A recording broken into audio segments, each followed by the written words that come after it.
আসসালামু আলাইকুম রহমতুল্লাহি ওয়া বারাকাতুহু। ভিউয়ার্স, তো আজকে চলে এসেছি মালটা হারভেস্ট করতে। দেখতে পাচ্ছেন মালটা 5টা ধরেছিল, এখন 2টো রয়েছে, 2টো হারভেস্ট করব। আরও রেখেছিলাম যে একসাথে হারভেস্ট করব, তো ভাইপোরা আগে উড়িয়ে দিয়েছে। এবার ছোটো ভাই একটা পেরে নিয়েছে, তো 2টো রয়েছে। তো দেখুন, দেখাবো আপনাদেরকে যে কী পরিমাণ রস হচ্ছে মালটা কি মালটাতে। টবের মধ্যে দেখুন, এটা 10 ইঞ্চি বালতিতে রয়েছে। দেখুন প্রচুর রস, এদিক থেকে হচ্ছে না অসুবিধার জন্যে, ওই সাইড থেকে দেখুন।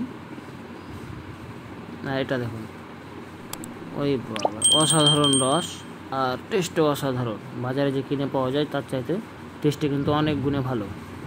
যারা লাগিয়ে রেখেছেন তারা জানেন, এবং যারা লাগাননি তারা লাগিয়ে দেখুন কী দারুণ টেস্ট হয়। তো অবশ্যই টবে সিটি মালটা করতে পারেন। এই যে দেখুন, মানে চাপ দেওয়াতে ছড়িয়ে ছিটে পড়ছে এত রস। তো এই সাইডে আরেকটা রয়েছে, এটা হারভেস্ট করে নেব। তো আচ্ছা, কালারটা দেখুন কী দারুণ কালার, হেভি কালার। এটাতে দেখুন কী দারুণ রস, এটাতেও। মানে এই সময়তে যদি হারভেস্ট করেন অবশ্যই রসে পরিপূর্ণ হয়ে থাকে। লেট করলে কিন্তু শুকিয়ে যায়। দেখছেন, ছড়িয়ে ছিটিয়ে পড়ছে রস, আর টেস্টও হেভি। দেখুন একদম ছড়িয়ে ছিটিয়ে পড়ছে। এখান থেকে ভিডিও। আসসালামু আলাইকুম রহমতুল্লাহ।